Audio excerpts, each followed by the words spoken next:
हमारे नौजवान कहते हैं कि जी असबाब बताएं, सबब बताएं, जेब में पैसे नहीं फिर भी गम ना करूं, असला कोई नहीं फिर भी गम ना करूं, नौकरी कोई नहीं तो गम ना करूं।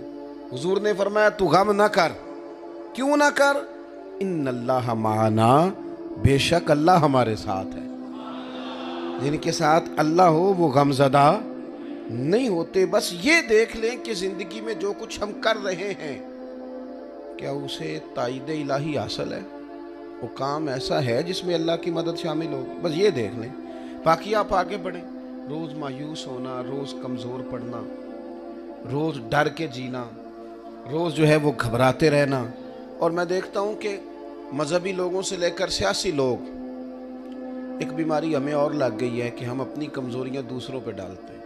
फ़लाँ की वजह से ऐसा हो गया, फ़लाने ने ये कर दिया, फ़लाँ की वजह से। मेरे एक टीचर थे कॉलेज के, वो कहा करते थे कि जो बच्चा कहता है ना मैं हालात की वजह से नहीं पढ़ सका, वो झूठ बोलता है। वो कहा करते थे पढ़ाई के लिए हालात की नहीं, जज्बात की ज़रूरत होती है।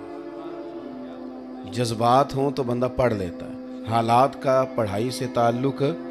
वो झूठ बोलते हैं, कहते हैं वो घर में ऐसा हो गया, फ़लाँ जगह। अपनी कमज़ोरी दूसरों पर जो डालनी है, अपनी कमज़ोरी दूसरों, शराइत तय करनी है कि यूँ हो तो फिर ठीक होगा। वो किसी ने कहा था कि वो एक शख्स जो मुझे ताना जान देता है, मरने लगता हूँ तो मरने भी कहाँ देता है, और तेरी ही शर्तों पे करना है अगर तुझको कबूल, तो ये सहूलत तो मुझे सारा जहाँ देता है।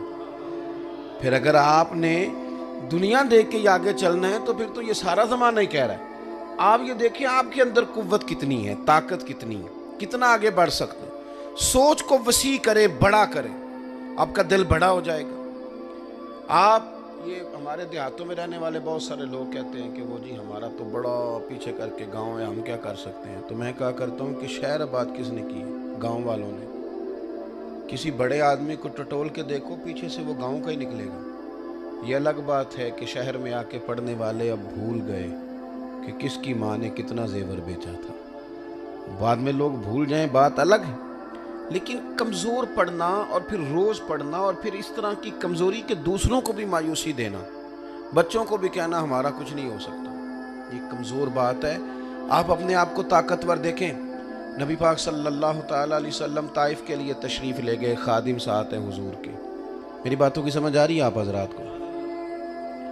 ताइफ वालों ने पत्थर मारे, बड़ी तकलीफ़ थी और ज़हनी आजमाइश भी बड़ी दी। वो जो बातें उन्होंने कहीं वो किताबों में दर्ज हैं, पढ़ते हुए भी तकलीफ़ होती। ने सख्त सुस्त जुमले कहे, माज़अल्लाह, अस्तग़फिरुल्लाह, नकले कुफ्र, कुफ्र न बाशद। सख्त बातें की, पत्थर मारे, एक बंदे ने भी कबूल नहीं किया दीन। हुजूर वापस आ गए और सारा वजूद तकलीफ़ में है। खादिम ने पानी पेश करते हुए कहा, या रसूलल्लाह दुआ करें ये तबाह हो जाएं सारे। हुजूर ने हाथ उठा के दुआ की। दुआ क्या की? अल्लाह इन्हें हिदायत दे दे, इन्हें पता ही नहीं ये क्या कर रहे हैं। अल्लाह करे आप समझे मेरी बात को। अपने आप को ताज़ा दम तो आपने खुद रखना है।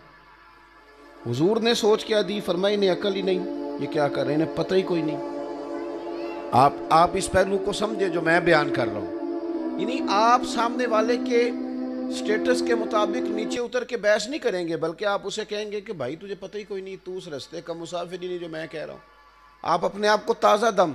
मैं सफ़र करता हूँ गाड़ी में, एक आदमी गलत क्रॉस कर जाता है। उसकी गलत क्रॉसिंग से ये होता है कि ड्राइवर जो होता है ना, उसकी तबीयत में तलखी आ जाती है कि इसने क्यों। और कुछ ऐसे जो गलत क्रॉस भी करते हैं और ऊपर से डांट भी देते हैं, दूसरे को कह देते हैं कि तू गलत जा रहा है।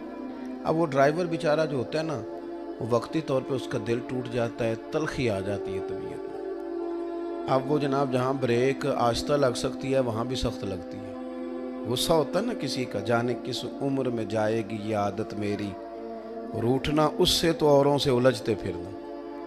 कई दफ़ा गुस्सा कहीं का होता है और निकल कहीं और रहा हो। तो मैं ड्राइवर से कहता हूँ यार वो उसने तो जो करना था वो तो कर गया, तब हमने तो सफ़र करना है कि नहीं करना।